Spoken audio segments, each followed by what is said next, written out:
Imagine carrying the grief of an entire nation while fighting a war within your own mind. Picture a man who looked into the abyss every morning and still stood tall enough to light the way for millions.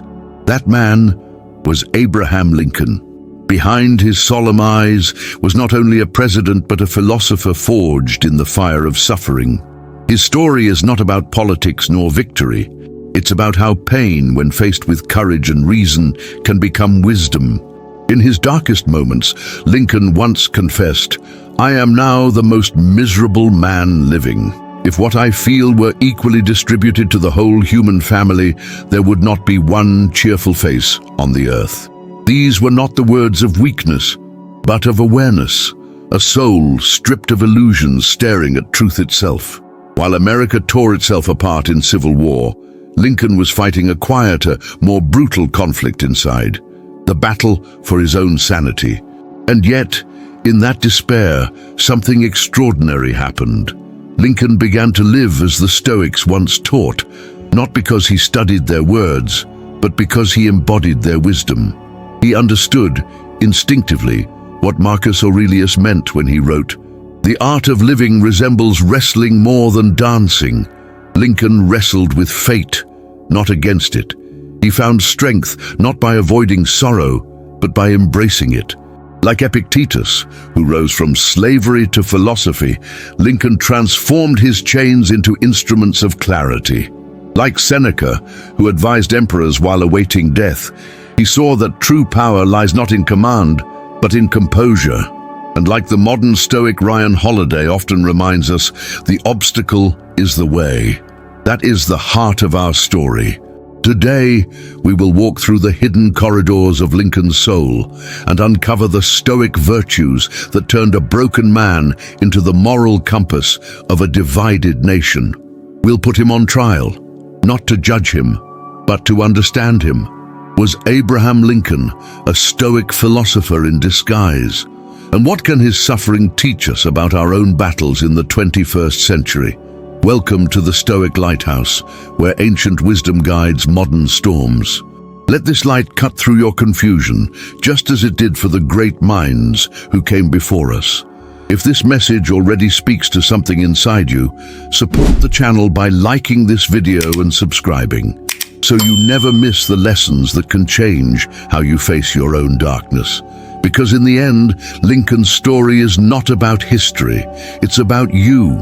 It's about how each of us, in our private wars, can find calm amid chaos and rise from our pain not weaker, but wiser.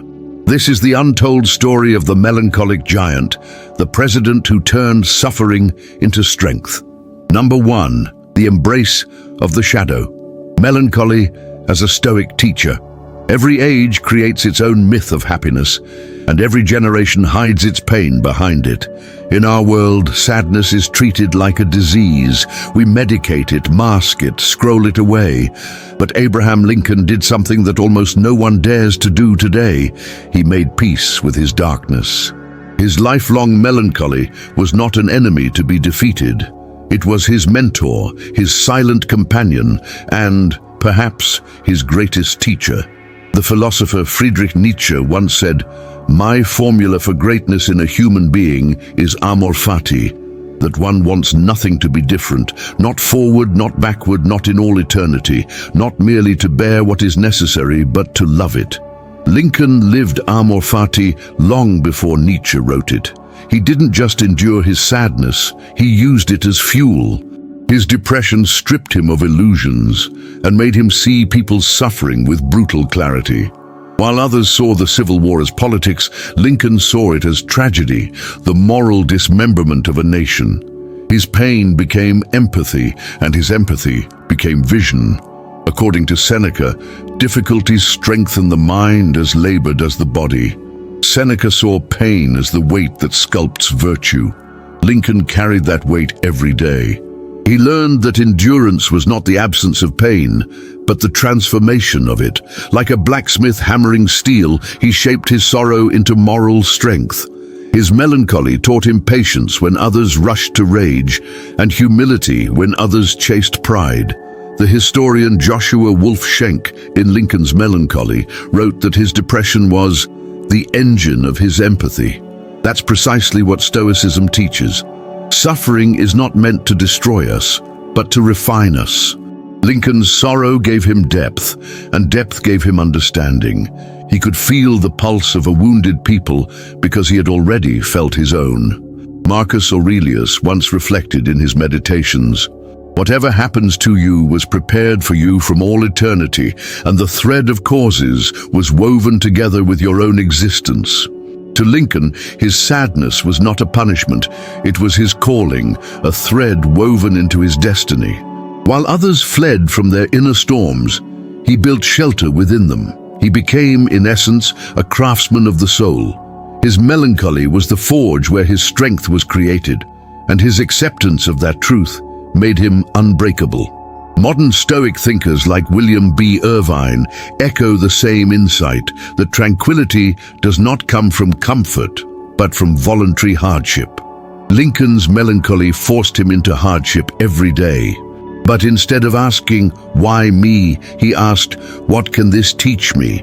That shift from victimhood to purpose was the pivot of his greatness. So, when we speak of Lincoln's gloom, we are not speaking of weakness. We are speaking of the fire that burned quietly beneath his resolve. The world saw a weary face, but inside, a stoic spirit was awakening, one that understood the wisdom of darkness, that the shadow, when embraced, becomes the teacher that light cannot replace. Number 2. The Citadel of Reason, governing yourself before you govern a nation. Power exposes the soul. It magnifies both wisdom and weakness. When the weight of an entire nation fell upon Abraham Lincoln's shoulders, he did not rely on impulse or emotion. He relied on discipline, on a fortress within that no battle could breach. In the chaos of war, surrounded by betrayal, arrogance, and despair, Lincoln built what the Stoics called his inner citadel, a realm where reason ruled above all else. Marcus Aurelius, who led an empire through plague and invasion, once reminded himself, "You have power over your mind, not outside events. Realize this, and you will find strength." Lincoln lived by this principle instinctively. When generals failed him, when newspapers mocked him, when his cabinet fractured into rival camps, he never lashed out in rage. Instead, he practiced the art of containment. When fury rose, he wrote hot letters, angry, unsent messages meant to release the poison of emotion without infecting his actions. He would fold them, set them aside, and write on the envelope, "Never signed, never sent." That was Stoicism in motion. Emotion acknowledged but not obeyed.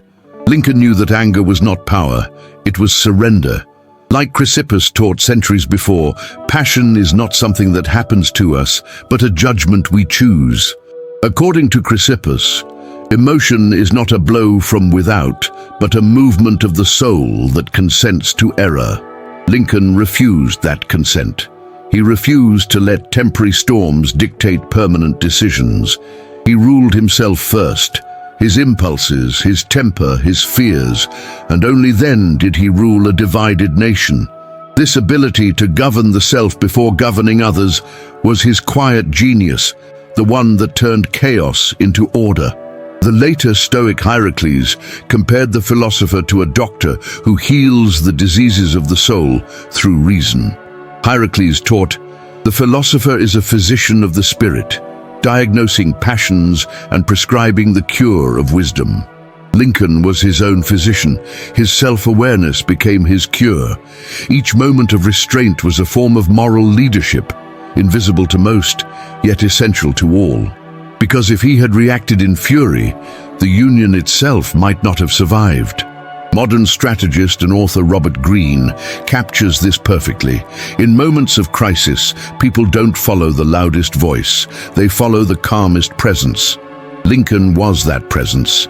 His calm wasn't the calm of indifference. It was the calm of command over himself. His humor, his long pauses before answering, his ability to diffuse conflict with empathy, all of it came from a mind trained to stay anchored when the world spun madly around it. In a time when leaders shouted, Lincoln listened. When others cursed, he reflected. His restraint became contagious, a silent discipline that shaped those around him. The Stoics would call this prohairesis, the sovereign faculty of choice, the ultimate freedom. And that's why history remembers him not just as a commander-in-chief, but as a commander of the self. His citadel was not made of stone. It was built from patience, reason, and humility, three virtues that still define what real leadership means. In an age where outrage dominates and reaction rules, Lincoln reminds us of an ancient truth. To master others, first master yourself. Number 3. The war as the obstacle. Resilience in the face of relentless defeat. There are moments in history when every step forward feels like sinking into quicksand. For Abraham Lincoln, the first years of the Civil War were exactly that. Every letter from the battlefield brought more loss, more failure, more despair.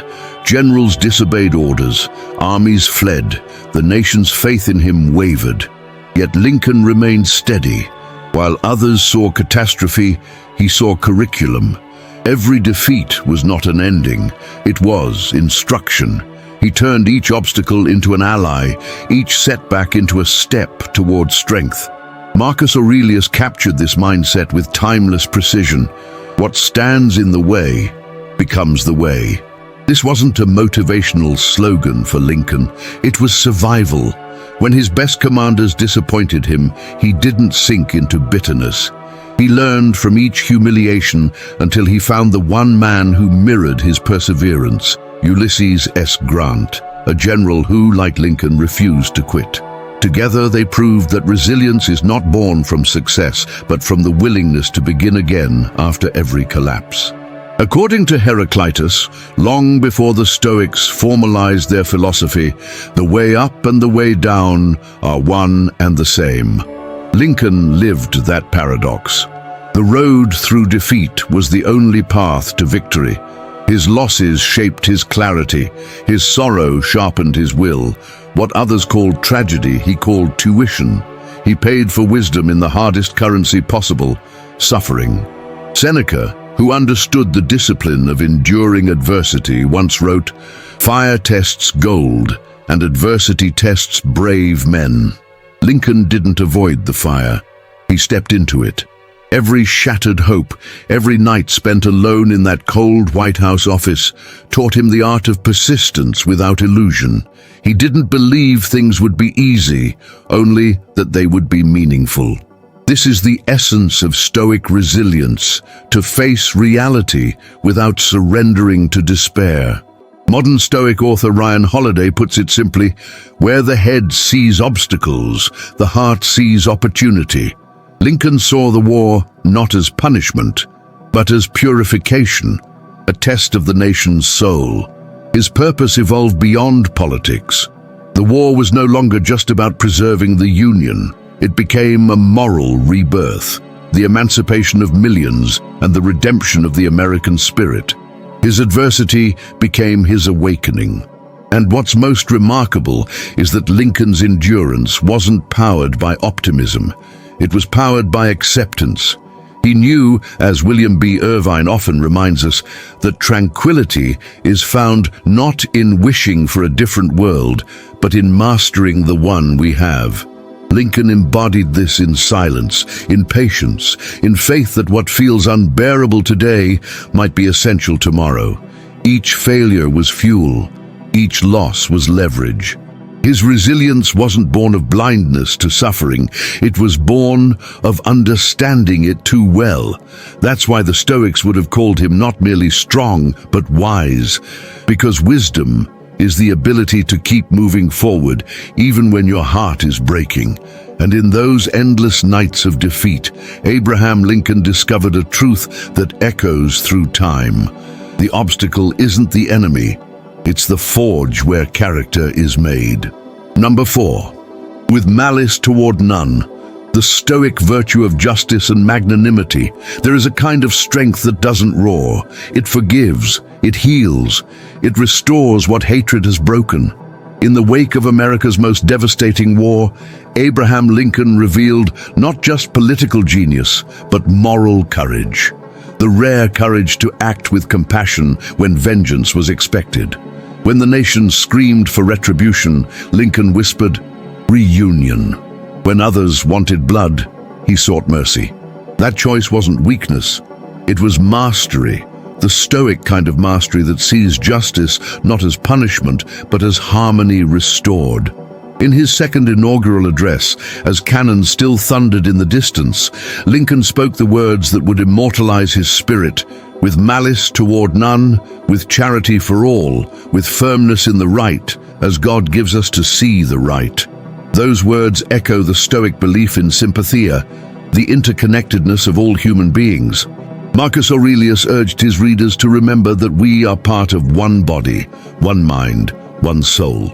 Marcus Aurelius wrote, "We are made for cooperation, like feet, like hands, like eyelids. To act against one another is contrary to nature." Lincoln lived that truth. He saw his enemies not as monsters, but as misguided brothers. He knew that hatred was the easiest currency to spend and the hardest to reclaim. His forgiveness was not sentimental, it was strategic compassion. He understood that a divided nation could not heal through humiliation. Justice, in his hands, meant rebuilding the human spirit before rebuilding the state. Seneca warned of the poison that follows anger. He who takes revenge for a wrong sets himself beneath his enemy. He who forgives stands above him. Lincoln stood above the moment. He rose beyond the lust for retaliation that consumed so many of his allies. This is what the Stoics meant by virtue in action, the choice to do what is right, not what feels right. Plato, long before the Stoics, described justice as the health of the soul. Lincoln's mercy was his medicine. He healed a country that had nearly destroyed itself by acting from reason instead of rage. He embodied what modern thinkers like Donald Robertson call Stoic compassion, a form of empathy that is neither soft nor blind, but disciplined and courageous. When Lincoln chose mercy, he wasn't turning the other cheek. He was turning the page of history. He redefined what victory looked like. The real triumph wasn't over the South. It was over the human impulse for revenge. His justice wasn't written in the punishment of his enemies, but in the possibility of reconciliation. Ryan Holiday often says, "The Stoics' goal is not to crush the opponent, but to correct the course of the world." Lincoln corrected that course with grace. His justice was not vengeance wrapped in law, but wisdom wrapped in compassion. He reminded the world that forgiveness is not forgetting. It's choosing not to poison the future with the bitterness of the past. And so, when the guns finally went silent, Lincoln stood as more than a president. He was a living testament to the Stoic ideal. That true power lies in self-restraint, that peace is the highest form of victory, and that to rule with mercy is to rule with reason. His words, "with malice toward none, with charity for all," remain a North Star for every age of division. They remind us that the greatest strength of all is moral strength. Because in a world obsessed with winning, the Stoic wins by choosing what's right, even when it costs him everything. Number 5, immune to insults, the practice of the dichotomy of control. Imagine being mocked every single day, not by strangers on the internet, but by newspapers, generals, and even your own cabinet. Imagine leading a country through its bloodiest war, while being compared to a clown, a tyrant, even an ape. That was Abraham Lincoln's daily reality, yet he never lashed out. He never defended himself in anger. He didn't need to, because Lincoln had mastered one of the most liberating truths in Stoic philosophy, the dichotomy of control, the understanding that some things are within our power and most are not. Epictetus, who knew both slavery and freedom, taught this principle with unshakable clarity. Some things are up to us and some are not. Our opinions, our impulses, our desires, our actions, these are within our control. Everything else is not. Lincoln didn't waste his peace chasing the approval of others. He focused only on what he could govern: his judgment, his choices, his integrity. When critics hurled insults, he met them with silence, or more often humor. Once, after hearing that a member of his cabinet had called him a fool, Lincoln calmly replied, "Well, he's usually a man of good judgment." That's not sarcasm, that's mastery. According to Seneca, you must consider that what harms you is not the insult itself, but your interpretation of it. Lincoln refused to interpret insults as harm. He understood that the opinions of others belonged to them, not to him. This mental distance gave him power. While others drowned in gossip and pride, Lincoln stood untouched, anchored in his purpose. Modern Stoic writer Ryan Holiday describes this as the creation of an inner citadel, a fortress of character that no insult, no failure, no public outrage can penetrate. Lincoln built that fortress brick by brick, through humility, patience, and humor. His calmness wasn't detachment. It was dominance over his own reactions. William B. Irvine reminds us that tranquility comes not from changing the world, but from mastering our expectations of it. Lincoln lived this truth completely. He didn't expect fairness. He didn't demand understanding. He simply did what he believed was right, regardless of applause or ridicule.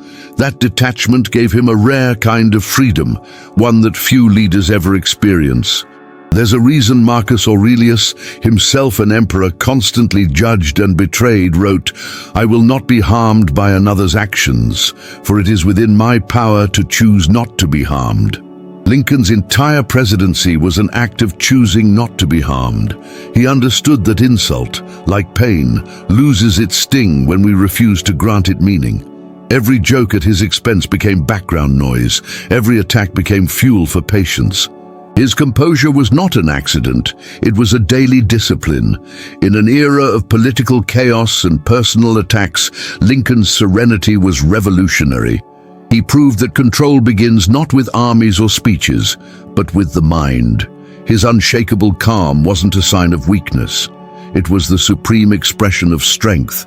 The Stoics believed that freedom is found only when no one else can dictate your peace. Lincoln lived that freedom even in the presidency's darkest hours. While the world shouted, he listened to a quieter voice within, the one that said, "Do your duty, let them talk, focus on what you can control." And so he did. And that perhaps is why history still listens to him long after the noise has faded, because in a storm of insults and chaos, he mastered himself, and in doing so, mastered everything that mattered. Number 6, the power of the pen, writing as a tool for clarity. There are two wars every great leader must fight, the one outside and the one inside. Abraham Lincoln knew both. While cannons thundered across America, another battle raged in his mind, between chaos and clarity, fear and reason. And his most powerful weapon in that silent war wasn't the sword nor the speech, it was the pen. Lincoln wrote not merely to communicate, but to understand. His letters, his speeches, even his private notes were not products of calm. They were instruments that created calm. He would write through pain until meaning appeared. To him, words were a mirror held up to the soul, a way to see truth clearly when emotion clouded the mind. Marcus Aurelius used writing in the same way. His meditations were not essays for readers, but reminders for himself. They were the anchor he returned to amid chaos. Marcus Aurelius wrote, "Nowhere can man find a quieter or more untroubled retreat than in his own soul." That same retreat existed in Lincoln's mind every time he picked up his pen. When the noise of war grew unbearable, he wrote to himself, short fragments, reflections, even unfinished thoughts tucked away in drawers or in his hat. In one private note, discovered after his death, Lincoln wrestled with the meaning of divine will, asking why a just God would allow such suffering.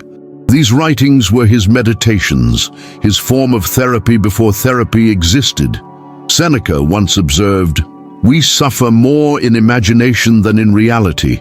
Writing for Lincoln was a way to drain that imagination, to transform fear into insight. When rage threatened his judgment, he used the pen to disarm it. When doubt darkened his vision, he used writing to illuminate it. His hot letters, those angry messages never sent, were acts of self-discipline disguised as correspondence. Each unsent word was a battle won against impulse.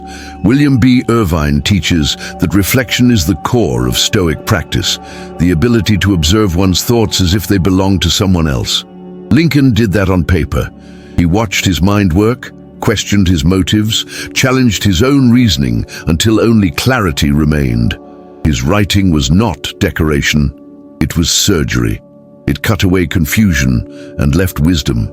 Modern Stoic thinkers like Ryan Holiday remind us that journaling is not about recording the past, it's about shaping the future. Lincoln understood this intuitively. His letters became moral rehearsals, each line preparing him to act with calm when the world demanded chaos. Even before the Stoics, Pythagoras instructed his students to reflect each night and ask 3 questions. What did I do well? What did I do poorly? What could I do better tomorrow? Lincoln lived this ritual through writing. Each page was a dialogue between conscience and duty, a nightly audit of the soul. In that process, his words became more than ink. They became architecture, building bridges between thought and action, principle and policy. His pen turned grief into grace, confusion into conviction. That's why his speeches, the Gettysburg Address, the second inaugural, still sound less like political statements and more like prayers. They carry the rhythm of a man who had already fought his battles on paper before facing them in life. The Stoics saw philosophy as something to do, not just to know. Writing was how Lincoln did philosophy. It was how he practiced endurance, self-examination and acceptance, one word at a time. And so, when history remembers him as the great emancipator, it's worth remembering this. Before he freed a nation, he freed his own mind. Through ink and reflection, he learned what every Stoic must, that clarity is not found in stillness, but in the act of confronting chaos with reason. The pen was his sword, the page was his sanctuary, and from that quiet battlefield, wisdom was born. Number 7, the verdict, the Philosopher-King of America. And so, the trial reaches its final moment. The evidence has been presented. The testimonies of reason, compassion, and courage stand before us.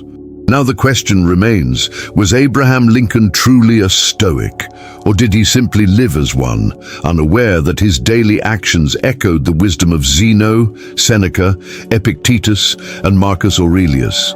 The philosopher Musonius Rufus once said, "Only the one who practices philosophy is truly a philosopher."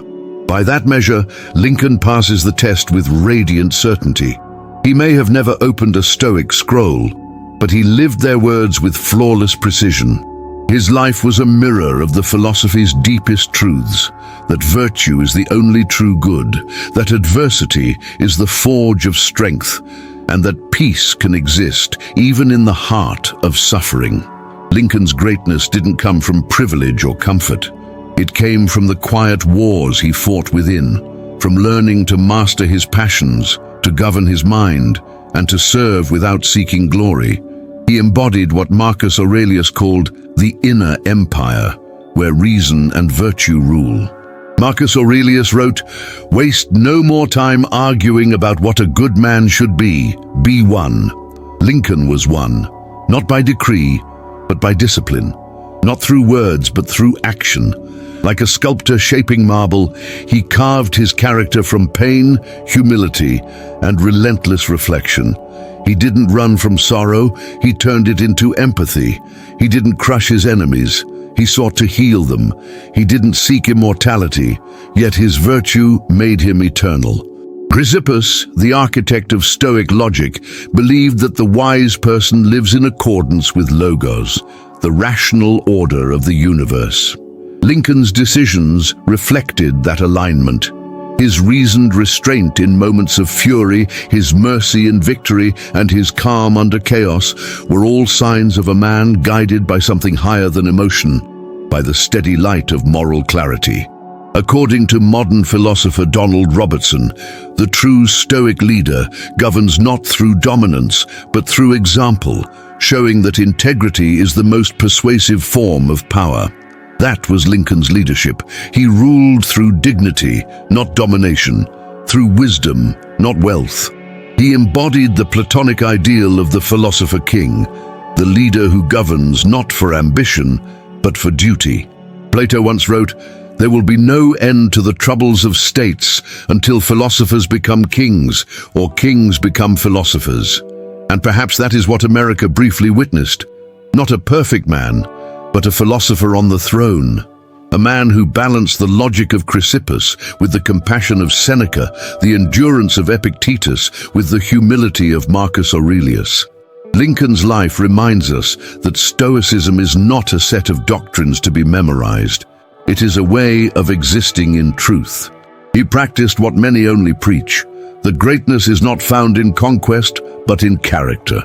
His triumph was not over the Confederacy, but over himself. The historian Joshua Wolf Schenck once wrote that Lincoln did not overcome his melancholy, he integrated it. He turned his pain into power. That integration is the Stoic ideal, the harmony between human fragility and divine reason.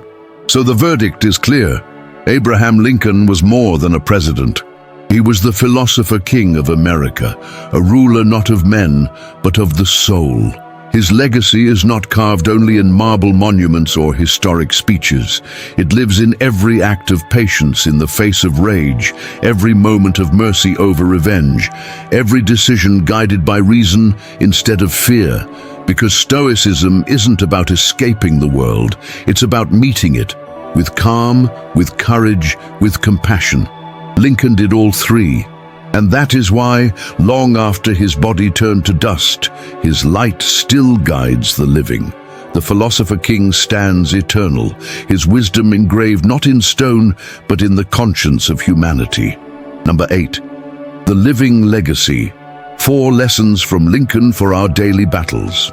History often feels like a museum, distant, untouchable. But Abraham Lincoln's story refuses to stay behind glass. His lessons are alive, breathing, and waiting for those who still struggle between purpose and pain. The same storms that battered his soul still rage within us today: anxiety, division, loss, and doubt. Yet through those storms, Lincoln left behind a map. 4 timeless lessons that turn suffering into strength, despair into direction, and confusion into calm. These are not theories, they are tools. Lesson 1. Don't waste your suffering. In a culture addicted to comfort, we spend our lives avoiding pain. But Lincoln, much like Epictetus, understood that pain is a teacher disguised as an enemy. Epictetus reminded us what upsets people is not things themselves, but their judgments about things. Lincoln learned to reframe pain as purpose. His melancholy didn't break him, it broke him open. He discovered empathy through anguish, and through that empathy, he found leadership. Modern philosopher Mark Manson echoes this truth. The question isn't how to avoid pain, but what pain is worth enduring. Lincoln's life answers that question. The pain worth enduring is the one that shapes who you become. Lesson 2. Win the war within before you try to change the world. Before uniting a divided nation, Lincoln conquered the chaos inside himself. His discipline, the letters never sent, the words never spoken in anger, was proof that Stoic power is self-mastery. Seneca once warned, "He who conquers himself is mightier than he who conquers armies." Lincoln's restraint was not passivity. It was control, deliberate, reasoned, and humble. In an age where outrage rules and reaction is currency, his example shines brighter than ever. The greatest revolution begins not in politics, but in perception. Lesson 3. Build bridges, not walls. Lincoln's mercy after the war wasn't naive, it was visionary. He knew that hatred never heals. Marcus Aurelius saw this centuries before him. The best revenge is to be unlike your enemy. Lincoln lived this with every act of forgiveness. When the world around him demanded vengeance, he offered empathy. When others saw enemies, he saw human beings shaped by fear and ignorance. Leadership rooted in compassion isn't weakness, it's the highest form of strength. And in our polarized age, this lesson is oxygen. Lesson 4. Seek silence to see clearly. Lincoln's greatest insights came not from speeches, but from solitude. He found clarity in quiet reflection, in long walks, in ink and candlelight. The Stoics knew this sacred practice well.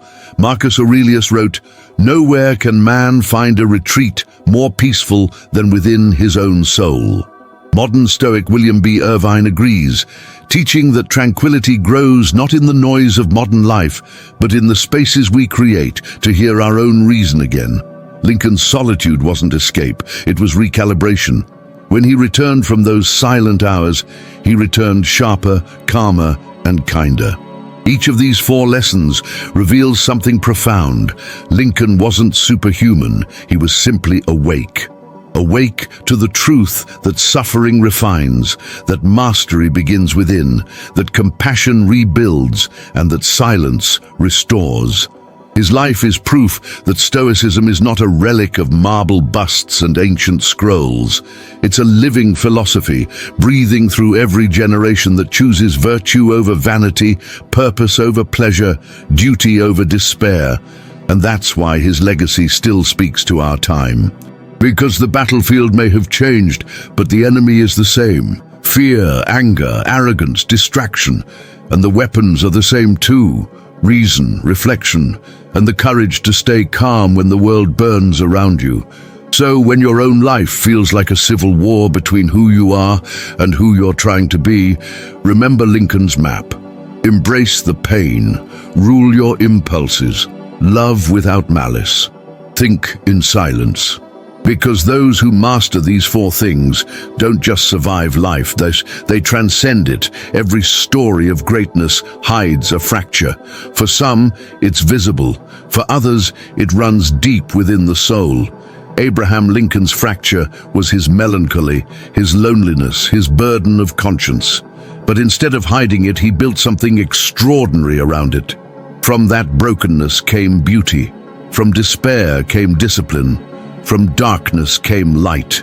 That is the secret the Stoics tried to teach, that strength doesn't come from being unbroken, but from refusing to stay broken. Lincoln's life was a testament to this truth. He didn't wait for peace to begin leading, nor for confidence to start acting. He led through pain, he acted through doubt, and he endured through every storm. His calm wasn't natural, it was earned. His virtue wasn't inherited, it was forged in the furnace of suffering. Seneca reminded us long ago, "No man is more unhappy than he who never faces adversity, for he is not permitted to prove himself." Lincoln proved himself, not to others, but to life itself. His trials became evidence of what it means to live as a philosopher in action. He showed that wisdom isn't about escaping chaos, it's about standing inside it with composure, courage, and compassion. And so, when we remember him, we are not just remembering a president. We are remembering a blueprint for how to live, to accept the pain you didn't choose, to rise above the anger you didn't deserve, and to serve something greater than yourself. That is the path of the Stoic. The Stoics believed that every fracture hides a lesson. Every loss hides a form of freedom. Lincoln found both. His broken heart became the pulse of a nation. His inner struggle became the moral compass of a century. He taught the world that serenity isn't the absence of storms, it's the decision to stand tall within them. As we close this journey, reflect on your own fractures. What pain have you been resisting that might actually be your teacher? What weakness might be the very thing that will forge your strength? Remember, even iron must pass through fire to become unbreakable. Now, if this video brought you clarity, if it reminded you that purpose can grow from pain, leave a like, share this light with someone who's fighting their own battle, and join our growing community here at the Stoic Lighthouse, where ancient wisdom guides modern storms. Tell us in the comments, which of Lincoln's Stoic virtues spoke most deeply to you? Was it his resilience, his forgiveness, or his calm under fire? Your reflection may be the spark that lights someone else's path. And in our next episode, we'll uncover a truth many avoid, the 8 silent habits that destroy your inner peace, and why a true Stoic never allows them to take control. If you've ever wondered why tranquility keeps slipping through your fingers, you'll want to hear this one. Because the journey toward wisdom doesn't end here. It only deepens. Marcus Aurelius left us a reminder for this very moment. The blazing fire makes flame and brightness out of everything that is thrown into it. So let your struggles burn into brilliance, and your fractures become your foundation. See you in the next video.